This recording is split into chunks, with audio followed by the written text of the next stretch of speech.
Halo sahabat Cici Tales, gimana keadaan kalian hari ini? Cici doain kalian semuanya dalam keadaan sehat ya.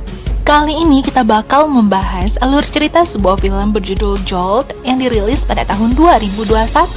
Film ini menceritakan tentang anak kecil yang tumbuh dengan emosi yang meledak-ledak. Anak ini benar-benar tidak bisa mengendalikan emosinya, bahkan dia harus melampiaskan kemarahannya sampai membabi buta. Dia dianggap tidak lagi bisa hidup berdampingan dengan manusia lainnya sehingga dia harus diterapi dan diisolasi. Dia bahkan memiliki kekuatan yang lebih besar dari manusia kebanyakan ketika emosinya terpancing. Apalagi jika segala sesuatu itu tidak sesuai dengan apa yang dia inginkan. Lalu bagaimanakah dia bakal menjalani kehidupannya setelah ini? Apakah dia akan selalu dianggap sebagai monster? Temukan jawabannya, simak video ini sampai habis ya.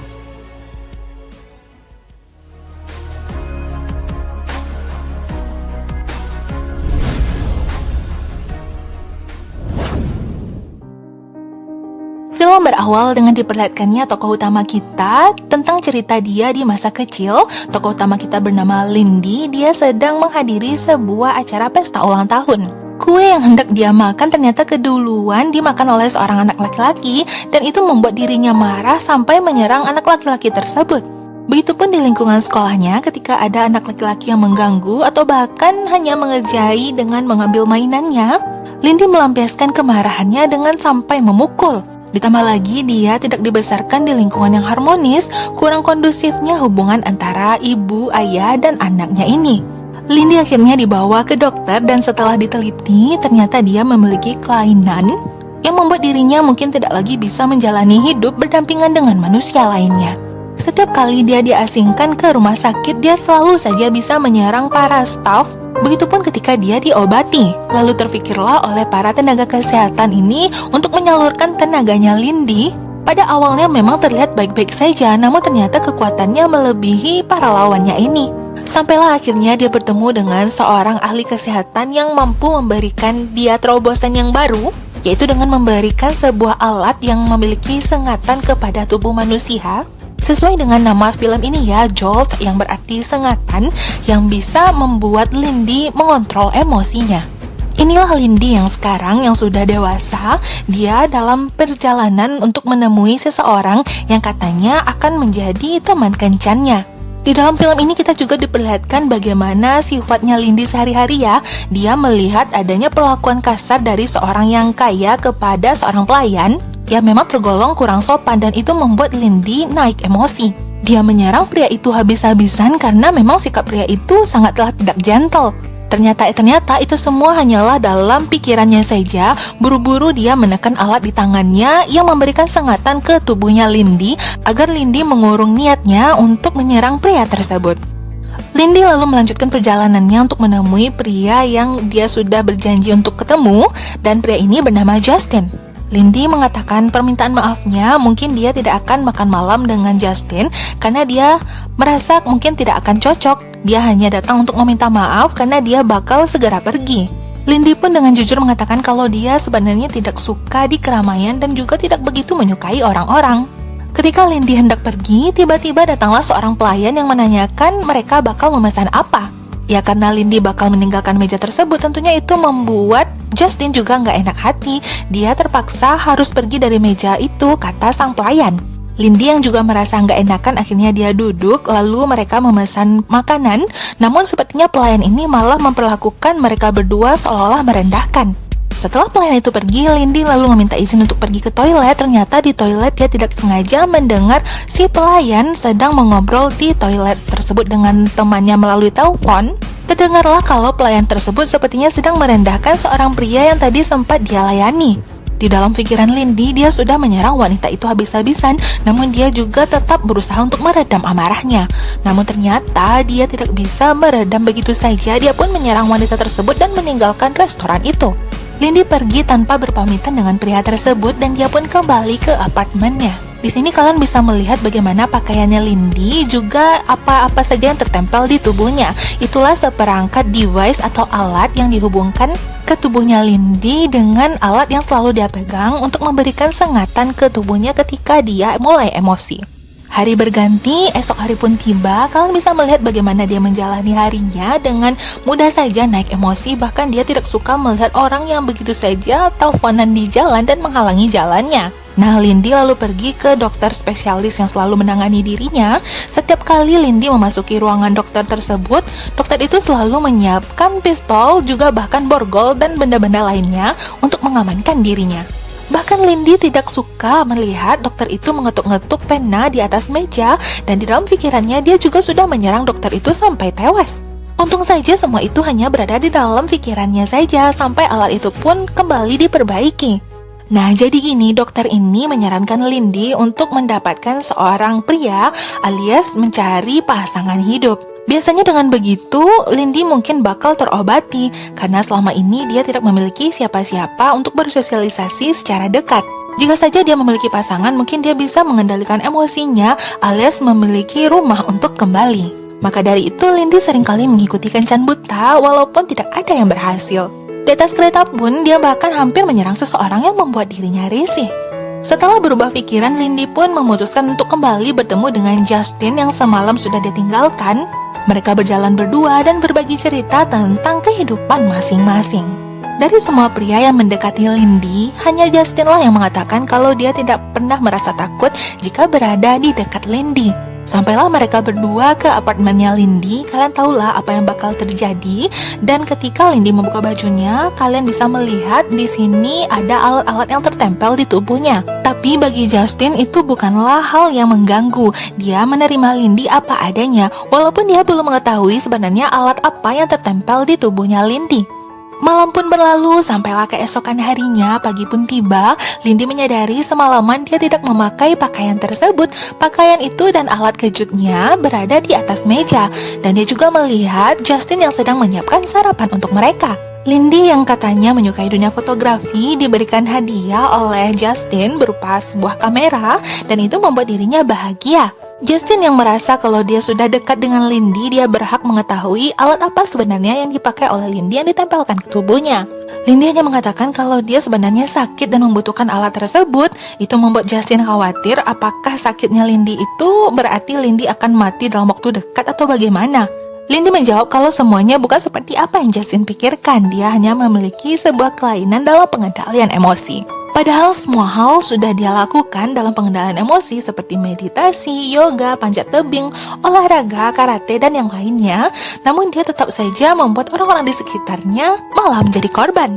Setelah pembicaraan itu, Justin pun meminta izin untuk pulang untuk melanjutkan pekerjaannya. Dan dia mengajak Lindy untuk bertemu di apartemennya Justin malam berikutnya. Dan dia bakal memasak untuk Lindy. Lindy yang pada hari itu sangat bahagia, dia pun pergi menemui dokternya. Dokternya tentunya kaget Lindy datang tiba-tiba. Lindy datang untuk mengucapkan terima kasih karena semua saran yang sebelumnya diucapkan oleh dokternya untuk mencari pasangan hidup ternyata benar-benar berhasil. Bahkan Lindy juga sudah melepas rompi yang selama ini ditempelkan ke tubuhnya. Dia sangat mengagumi sosok pria yang sekarang sudah menjadi teman kencannya, karena pria itulah yang membuat Lindy bisa mengendalikan emosinya saat ini. Pada sore dan malam harinya, dia pun bergegas untuk mempersiapkan diri untuk kembali bertemu dengan kekasihnya. Namun sampai malam pun tiba, dia tidak kunjung mendapatkan balasan pesan dari Justin. Dia menelpon nomor Justin, namun yang mengangkat bukanlah Justin, melainkan seorang detektif. Ternyata detektif itu adalah seseorang yang sudah mengemasi barang-barangnya Justin, yang katanya Justin sekarang sudah mati dibunuh. Ya, Justin menjadi korban pembunuhan. Itu membuat Lindy terkejut dan tidak percaya. Padahal dia baru saja membuka hatinya untuk menerima seorang pria dalam hidupnya dan juga menemukan obat untuk menyembuhkan kelainannya. Tetapi pria itu malah dibunuh oleh seseorang dan itu menjadi hal yang misterius. Lindy juga sebenarnya kebingungan ketika ditanyai oleh detektif ini. Ya karena memang hubungan dia dengan Justin itu belum berlangsung lama. Dia juga tidak tahu terlalu banyak tentang Justin. Yang dia tahu kalau Justin itu hanya bekerja sebagai seorang akuntan yang bekerja untuk seseorang yang bernama Barry. Dia pun sudah memikirkan di dalam pikirannya untuk menyerang dua orang detektif ini. Ternyata dia pun berhasil mengendalikan kembali emosinya. Lindy benar-benar dibuat tidak percaya. Ditambah lagi Justin yang memang katanya tidak memiliki keluarga. Justin pun dikuburkan dengan hanya ada satu orang yang menyaksikan, yaitu Lindy. Dia bahkan juga melampiaskan sakit hati, kemarahan, dan kekecewaannya kepada dokter pribadinya, mengatakan dokter itu sudah memberikan solusi, namun sekarang solusi itu pergi begitu saja. Malah pria yang sudah membuatnya hampir sembuh mati entah kemana. Lalu keesokan harinya dia bertekad untuk mencari tahu siapa sebenarnya pembunuh dari pria yang ia cintai tersebut. Lindy lalu segera menelpon detektif yang menangani kasus kematiannya Justin. Lalu dia mengajak detektif itu untuk bertemu. Detektif dan rekan wanitanya itu pun lalu segera meninggalkan kantor polisi. Ternyata pada saat yang bersamaan Lindy malah datang ke kantor polisi, mengambil berkas-berkas di atas meja detektif itu dan pergi ke ruangan penyimpanan barang-barang bukti. Lindy menemukan pakaiannya Justin yang terakhir kali dipakainya, juga handphone dan dompetnya Justin untuk mencari tahu di mana alamatnya Justin ini. Lindy pun sampai di alamatnya Justin. Dia mengecek keadaan sekitar, lalu dia mendapatkan telepon dari detektif Vickers yang mengetahui kalau detektif itu sebenarnya sudah dijebak oleh Lindy, karena dia pun tahu kalau Lindy sudah mengambil barang-barang bukti di ruangan penyimpanan barang bukti di kantor polisi. Nggak taunya ketika mereka lagi teleponan ini, datanglah detektif wanita yang hendak menangkap Lindy. Karena tindakan yang dilakukan Lindy ini malah menghambat proses penyelidikan, dan dicurigainya mungkin saja Lindy malah terlibat di balik kematiannya Justin.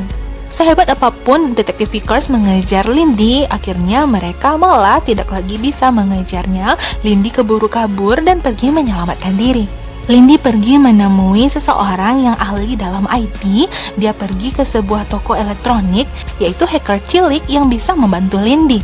Sampailah akhirnya dia berhasil membuka handphone tersebut dan mengotak-atik file-file yang berada di dalamnya. Lalu terbukalah sebuah info yang sangat membantu bagi Lindy untuk mengetahui siapa atasannya Justin, yaitu seorang pria yang bernama Barry. Berdasarkan info yang didapati oleh Lindy dari hacker cilik tersebut, dia pun mendapatkan sebuah titik lokasi di bangunan terbengkalai, di mana ternyata di sana terdapat pertarungan jalanan.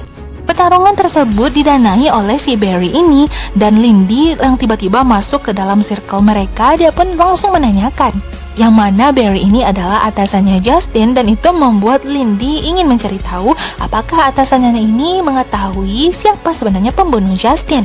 Lindy menginginkan informasi nama dari seseorang yang berkemungkinan sudah membunuh pacarnya itu.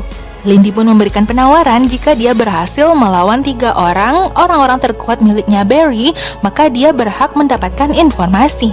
Lindy pun dikejutkan dia harus melawan 3 orang sekaligus. Kalian tahulah bagaimana Lindy dalam mengendalikan emosinya. Dia yang tidak lagi bisa mengendalikan tanpa alatnya, maka dia bisa menghasilkan kekuatan yang besar untuk mengalahkan para pria tersebut. Kemenangan Lindy memberikan dia kesempatan untuk berbicara dengan Barry di mobilnya Barry. Namun ternyata Barry ini malah mengkhianati dan tidak menepati janjinya. Lindy malah diancam untuk dibunuh. Namun Lindy yang memiliki kekuatan berhasil membalikkan keadaan. Gary pun menyebutkan sebuah nama, yaitu Garrett Faisal, yang katanya Garrett Faisal ini tidak bisa disentuh sama sekali. Bahkan pemerintah pun tidak ingin berurusan dengan pria tersebut. Kita berpindah scene kepada detektif Vickers yang semalam sudah mengalami kecelakaan akibat kejar-kejaran dengan mobilnya Lindy. Lindy mengakui kalau dia sedang menyelidiki kematian pacarnya, yaitu Justin, dan sekarang dia sudah mendapatkan nama, yaitu Garrett Faisal. Detektif Vickers mengatakan kalau dia mengetahui nama tersebut, namun si mafia itu tidak pernah tersentuh sama sekali, bahkan oleh pemerintah sekalipun. Vickers malah mempertanyakan apakah sebenarnya Justin itu benar-benar layak diperlakukan seperti ini. Lindy malah mengatakan kalau Justin itu adalah orang yang baik, bahkan Justin itu hampir sudah menyelamatkan hidupnya. Lindy yang akhirnya memutuskan untuk pergi, ternyata dia malah dipergoki oleh detektif wanita. Lalu terjadilah scene kejar-kejaran di antara keduanya, sampai akhirnya Lindy bersembunyi di sebuah ruangan, yaitu ruangan istirahat bayi. Dia memang sudah tersudut dengan adanya todongan pistol dari detektif wanita ini. Lindy malah melemparkan bayi tersebut, dan itu membuat detektif wanita ini gelagapan. Mau tidak mau dia pun melepaskan pistolnya dan menangkap bayi itu. Sampai akhirnya Lindy pun berhasil meloloskan diri. Lindy yang sudah mendapatkan informasi di mana Garrett Faisal berada, dia pun pergi ke gedung tersebut dan bertemu dengan seorang penjaga. Penjaga ini malah merendahkan Lindy. Intinya dia tidak memberikan informasi apa-apa dan mengatakan kalau Garrett Faisal tidak berada di gedung ini. Lalu datanglah seorang pria yang menanyakan, ada apa ini? Nggak taunya pria yang baru saja datang ini sepertinya juga adalah bawahannya Gareth Faisal. Dia malah mempersilahkan Lindy untuk masuk dan malah memecat pria penjaga tersebut. Mereka memasuki sebuah lift dan di dalam sana Lindy merasa heran. Biasanya kalau orang penting itu berada di lantai atas, mengapa mereka malah menuju lantai bawah? Tiba-tiba Lindy pun malah diserang dan itu membuatnya seketika pingsan. Ketika dia tersadar, dia sudah dalam keadaan terikat dan pakaian pengamannya, yaitu alat kejut tersebut, sudah ditanggalkan. Lindy pun dengan terus terang mengatakan dia mencari tahu siapa pembunuh kekasihnya, yaitu Justin. Bisa saja kan Justin yang berprofesi sebagai seorang akuntan, dia memiliki informasi penting dan mungkin saja dia menjadi incaran yang membuat dirinya akhirnya mati terbunuh. Melihat wanita ini sepertinya yang tidak bisa berbuat apa-apa, akhirnya pria ini malah menyuruh Lindy untuk segera pulang tanpa membawa alat kejutnya tadi. Lindy benar-benar merasa ketakutan, tambah lagi di tangannya dia tidak memiliki alat sentakan tersebut. Dia takut kalau sewaktu-waktu dia bisa menyerang siapa saja. Bahkan dia memohon kepada sopir ini untuk dikeluarkan saja dari dalam mobil. Dan oh ya, ini pria tadi yang sudah menyambut kedatangannya Lindy, dia bertemu dengan atasannya, yaitu pria tua ini yang bernama Gareth Faisal. Di sisi lain, Lindy yang memohon-mohon kepada sopir tua ini agar dirinya diturunkan saja dari mobil demi keselamatan bapak sopir tersebut. Namun karena tak kunjung dikabulkan, akhirnya dia malah menyerang sopir itu dan terjadilah kecelakaan. Lindy tidak tahu lagi harus pergi meminta tolong kemana. Dia malah sudah berada di kantor pribadi milik dokter pribadinya, di mana Lindy di sana memohon untuk dibuatkan alat rompi baru juga alat kejutnya. Setelah permohonan Lindy dikabulkan dengan dibuatkan rompi baru, Lindy kembali pergi ke apartemennya. Namun dia menyadari adanya keanehan, berkemungkinan sudah ada seseorang yang datang ke apartemennya tersebut. Lindy tidak membuka pintu apartemennya tersebut, dia pun malah melewati jendela dan benar adanya dugaan Lindy kalau ternyata di dalam sana sudah ada seseorang yang memasuki apartemennya karena di dalamnya sudah ada bom yang terhubung ke pintu ketika pintu itu dibuka. Dengan keahlian dan kepandaiannya, Lindy pun lalu mengotak-atik bom tersebut dan membuat seolah-olah bom itu bisa dikendalikan olehnya. Dia juga sudah mempersiapkan ledakan yang suatu waktu bisa terjadi dari kompor gas dan juga microwave.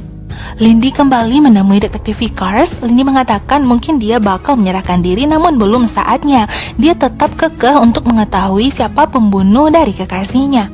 Dia tahu apa yang bakal dia lakukan ini karena terlibat dengan mafia yang tidak pernah tersentuh oleh pemerintah sekalipun. Itu bisa membahayakan kehidupannya Lindy.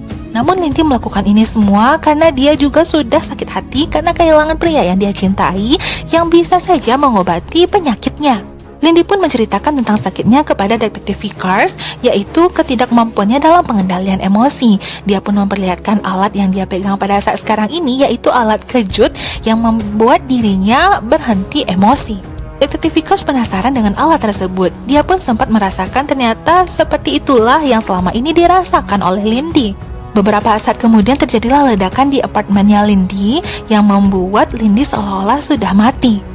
Bagaimanapun detektif Vickers menghentikannya, Lindy tetap ingin menyelesaikan semuanya seorang diri. Dia bahkan memanjat sendiri untuk memasuki gedung milik Gareth Faisal. Namun dia yang ketahuan akhirnya dihadapkan langsung menemui pria tua yang bernama Gareth Faisal ini. Pria ini mengakui kalau dia sudah biasa membunuh orang, apalagi bawahan-bawahannya, tapi dia tidak mengingat siapa saja yang sudah dia bunuh. Mungkin saja Justin memang sudah dia bunuh atas suruhannya kepada bawahannya. Lindy yang kembali meluapkan kemarahannya malah diserang oleh pria pengawal ini dan Lindy kembali tersadar di ruangan di mana dia disekap. Ternyata Lindy di sini yang diketahui memiliki kekuatan super dari emosinya yang tak terkendali. Dia pun malah dikuras darahnya dan itu malah membuat Lindy kembali emosi. Dia berhasil menanggalkan alat-alat yang tertempel di badannya, lalu menyerang si pria pengawal ini dan terjadilah baku hantam di antara keduanya. Dia bahkan juga bertemu dengan beberapa pengawal dan dia berhasil menumbangkan mereka sekaligus. Dia lalu menemukan pintu menuju ruangan pribadi dari si Gareth Faisal ini. Ketika dia menemui pria tua tersebut, ternyata pria itu sudah mati, yang mana pria itu sudah dibunuh oleh seseorang, yaitu pria yang baru saja datang masuk dengan menepukkan tangannya. Ternyata itu adalah Justin. Ya, dialah pria yang dicintai oleh Lindy yang membuat Lindy mengejar sampai titik ini. Antara sedih, takut, dan tidak percaya kalau Justin ternyata masih hidup. Justin selama ini memiliki misi untuk membunuh Gareth Faisal yang merupakan seorang mafia yang tak pernah tersentuh sama sekali oleh pemerintah. Namun yang membuat Lindy di sini merasa sakit hati dan sangat tersinggung adalah perkataannya Justin yang menganggap kalau Lindy itu seperti anjing, yaitu anjing yang bisa dilatih untuk membunuh seseorang yang menjadi target. Dan jika anjing itu malah mati dalam perjalanan ketika ingin membunuh, itu tidak akan merugikan Justin sama sekali. Lindy benar-benar merasa bodoh dan dimanfaatkan, seolah dirinya tidak berharga. Benar adanya hanya dirinya sajalah yang mencintai Justin. Ternyata Justin tidak lebih dari seorang lelaki yang tidak memiliki hati. Bahkan Justin memiliki alat kendali kejut dari rompi yang sedang dipakai oleh Lindy. Akhirnya Lindy tidak lagi memiliki kekuatan, namun dia melemparkan sebuah tas ke sisinya Justin. Ternyata di dalam tas tersebut terdapat bom yang sudah dipersiapkan oleh Lindy. Justin tentunya mati seketika bersama ledakan tersebut, dan ledakan itu juga menghancurkan gedung itu. Lindy pun lalu pergi ke tempat dokter pribadinya, mengatakan kemarahannya kepada dokter tersebut kalau selama ini ternyata dia sudah dimanfaatkan. Sebelum akhirnya Lindy membunuh dokter tersebut, datanglah detektif Vickers bersama rekan-rekan kepolisian yang mengamankan keadaan. Lindy tidak dipersalahkan di sini karena dia hanya melakukan tindakan pembelaan. Lindy pun mengatakan kalau dia bakal melanjutkan kehidupannya, dan detektif Vickers yang merupakan seorang duda menawarkan dirinya untuk makan malam bersama Lindy, dan dirinya sendiri yang bakal memasak.